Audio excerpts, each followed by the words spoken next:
Never Told You viewer Heather N recently asked, could you do a video about the male body? What do women like the most about the masculine figure? Heather N, I have an answer for you, and it doesn't rhyme with she-ness.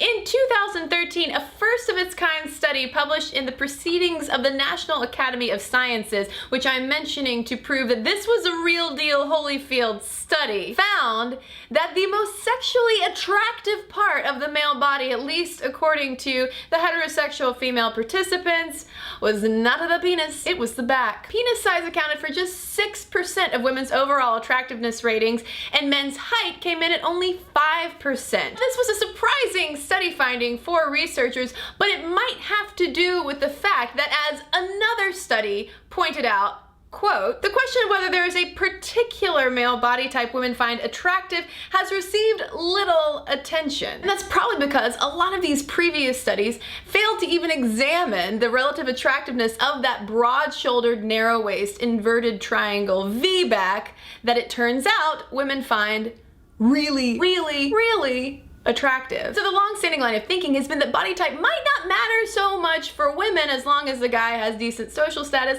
and economic power.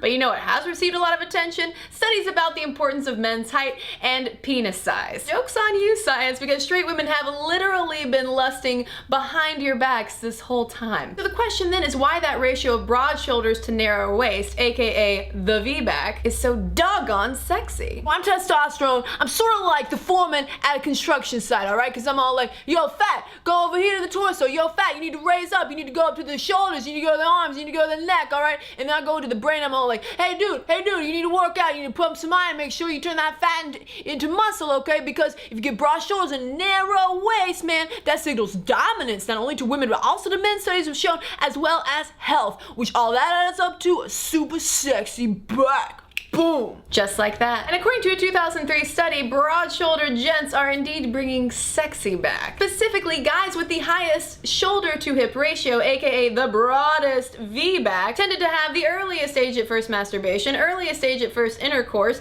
highest number of sex partners, and highest number of sexual encounters outside of their current relationship. Guys! So to answer Heather N's question about which part of the masculine figure straight women find most attractive, the answer, it's gonna be the back. Thanks to all this talk about sexy backs, I've got Justin Timberlake stuck in my head, who I may or may not have Google image shirtless before making this video. Just, you know, as research. Gay, bi, and trans folks, I wanna know from you, do you also find the backs to be super sexy? And for people watching who could care less about what a back looks like, let me know your preferred part in the comments below. But keep it clean, people. Dun, dun, dun, dun. I'm bringing sexy back.